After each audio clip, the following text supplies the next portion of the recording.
Friends, welcome to Dhana Tamil cooking. இன்றைக்கி நம்ம சேனலில் என்ன பார்க்க போகிறோம்னா, வேலைக்கு போகிறவங்களுக்கு ஈஸியாக காலையிலே குழந்தைங்களுக்கும் செஞ்சு கொடுக்குறதுக்கு ஒரு பொடி தான் செஞ்சு காமிக்க போகிறேன் சாப்பாட்டுக்கு. வாங்க பார்க்கலாம். ஈஸியாக கலரி நம்ம டக்குன்னு ஒரு குழம்பு இல்லையா, டக்குன்னு கலரி எடுத்துகிட்டு போகிறது மாதிரி ஒரு பொடி செஞ்சு காமிக்கிறேன் வாங்க. இப்போ அடுப்பு பற்ற வச்சு ஒரு எண்ணெய் சட்டி வச்சு அதுக்கு ஒரு ஸ்பூன் எண்ணெய் ஊற்றிக்கிறேன். நல்லெண்ணெய் தான் ஊற்றிருக்கேன். சட்டி சூடானோடனே ஒரு ஸ்பூனு மல்லி போட்டுக்கலாம். இந்த மல்லி நல்லா செவந்துருச்சு. இப்போ ஒரு ஸ்பூனு வெள்ளை உளுந்து வச்சுருக்கேன், அதை சேர்த்துக்கலாம். நல்லா பெரிய ஸ்பூனால் ஒரு ஸ்பூன் எடுத்துருக்கேன், அதை சேர்த்துக்கேன். சின்ன ஸ்பூனாக தான் 2 ஸ்பூன் சேர்த்துங்க. நான் செய்கிற அளவுக்கு நான் உங்களுக்கு சொல்கிறேன். ரெண்டுமே நல்லா செவந்து வரட்டும். இங்கே பாருங்கள், ஒரு சின்ன நெல்லிக்காய் அளவுக்கு புளி எடுத்து வச்சுருக்கேன். அதையும் பிச்சு போட்டு இந்த மாதிரி சேர்த்துக்கலாம். சேர்த்து போட்டு நல்லா எல்லாத்தையும் சேர்த்து வறுத்துக்கலாம்.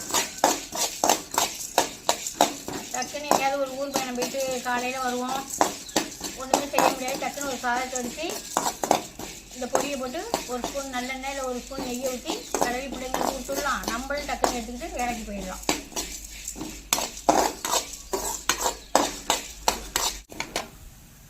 இப்போ ஒரு அரை ஸ்பூன் இருக்கும் ஜீரகம் எடுத்து வச்சுருக்கேன், அதை போட்டுக்குவோம்.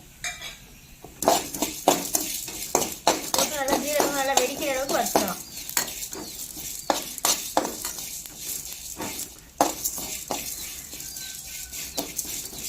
ஜீரகம்லாம் வறுபடாமல் எடுத்தோம்னா நல்லா வெடிக்கட்டும்.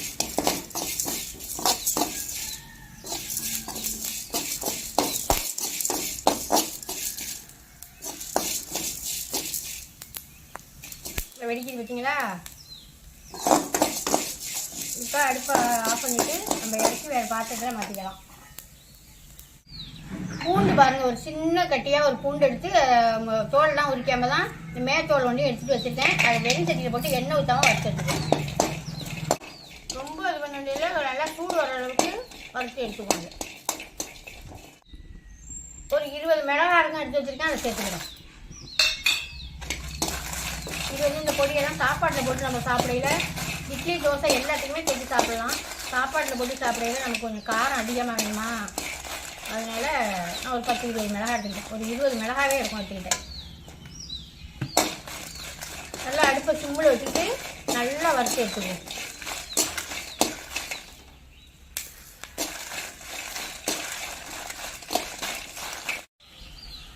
ஒரு 3 கொத்து கருவேப்பிலை, நல்லா கொழுந்து கருவேப்பிலையாக எடுத்து போட்டுக்கணும். போட்டு இந்த மிளகாய் அடைய போட்டு அதையும் நல்லா வறுத்துடலாம். மிளகாய், பூண்டு, கருவேப்பிலை 3ஐயும் ஒன்றா போட்டு ஃப்ரையாக வறுத்து எடுத்துக்கலாம்.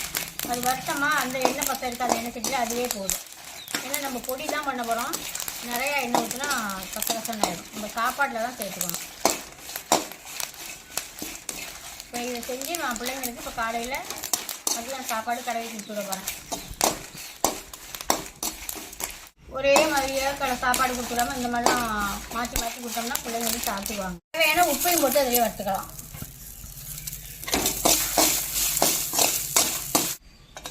கொஞ்சமாக எண்ணெய் விட்டுட்டு ஒரு அரை ஸ்பூன் எண்ணெய் விட்டுக்கிட்டு நோண்டு பெருங்காயம் எடுத்து வச்சுருக்கேன், அதை போட்டு பொரித்து எடுத்துக்குவோம். இந்த பெருங்காயத்தை பொரித்து எடுத்துக்குவோம். நல்லா அந்த மாதிரி தயிர் பண்ணிக்கிட்டு இது போட்டு பொரித்து எடுத்துக்கலாம்.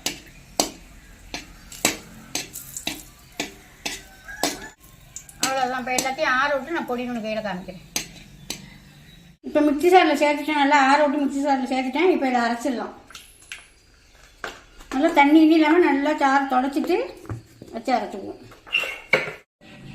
இப்போ இந்த மாதிரி நம்ம பொடி நுணுக்கி எடுத்துக்கிட்டு லாஸ்ட்டில் நம்ம வறுத்து வச்சுருக்க பூண்டை போட்டு சும்மா ஒரு சுற்றி எடுத்துக்கலாம். ரொம்ப அரைக்க வேண்டியதில்லை, ஒரு சுற்றி எடுத்துக்குவோம்.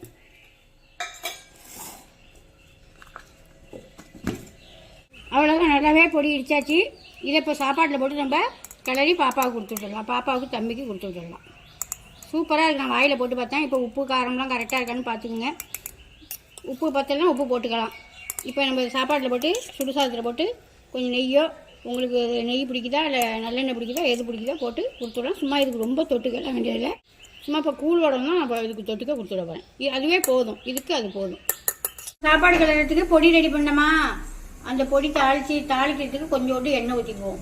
நீங்கள் எவ்வளோ சாப்பாடு கிளறீங்களோ அதுக்கு தகுந்த மாதிரி எண்ணெய் ஊற்றிங்க. எண்ணெய் ஊற்றி கடுகு, உளுத்தம்பருப்பு, கடலைப்பருப்பு, நடக்கல்ல இருந்தால் போட்டு தாளிச்சுக்கோங்க. இப்போ என்கிட்ட கடுகு, உளுத்தம்பருப்பு, கடலைப்பருப்பு தான் இருக்குது. இதை போட்டு தாளிச்சுக்குவோம். எண்ணெய் சூடாகட்டும். கடுகு, உளுத்தம்பருப்பு எண்ணெய் சூடாகிடுச்சு, போட்டுக்கலாம். கடுகு, உளுத்தம்பருப்பு நல்லா வெடிக்க விட்டு ஒரு கொத்து கருவேப்பிலை போட்டு சாப்பாட்டை போட்டு கடலில் வந்துடலாம். அடுப்பு ஆஃப் பண்ணிடலாம். பருப்பு வெடிக்க வச்சு வச்சுருக்கோமா, இதில் இப்போ நம்ம தேவையான சாப்பாடு எடுத்து போட்டுக்கலாம். நான் இப்போ 2 பாக்ஸ் தான் 2 டப்பாவில் வைக்க போகிறேன். அதுக்கு தகுந்த சாப்பாடு எடுத்துக்கிறேன். சாதத்தை ஆற வச்சுருங்க. கொஞ்சம் வடித்து ஆற வச்சுட்டிங்கன்னா இது போதும். இப்போ எனக்கு இதில் நம்ம பொடியை போட்டுக்குவோம்.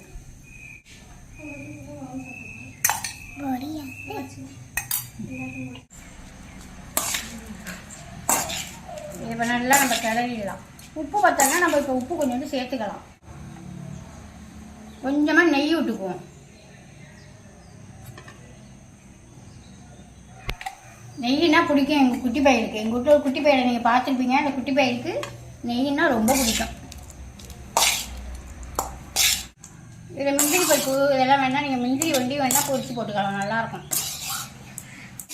இதை இப்போ நம்ம டப்பாவில் அடைச்சி கூழ் வடை, வத்த வடை தான் வறுத்துருக்கேன். அதை வச்சு பிள்ளைங்களுக்கு சாப்பாடு கொடுத்துட்டுலாம். இது நம்மளும் பெரிய மனுஷன் ஆஃபீஸ் போகிறோமா, ஆஃபீஸ் போகிற நம்ம இதையும் வச்சு எடுத்துக்கிட்டு போகலாம். நான் மத்தியானம் அப்பா விட்டு அப்பாவுக்கு சாப்பாடு போட்டு இதுதான் கொடுக்க போகிறேன். அவங்களே சாப்பிட்டு எப்படி இருக்குன்னு சொல்லுவாங்க.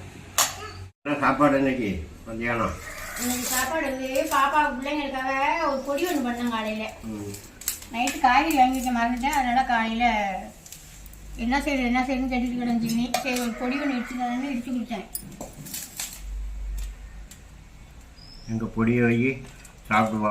பொடி வைக்கவா? பொடி வை. சூப்பராக இருந்துச்சு. நான் சாப்பிட்டு பார்த்துட்டேன்.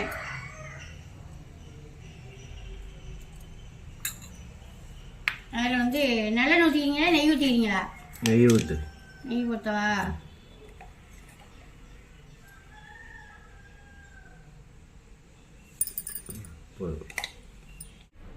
பொடிக்கும் சாப்பாட்டுக்கும் சூப்பராக இருக்குது.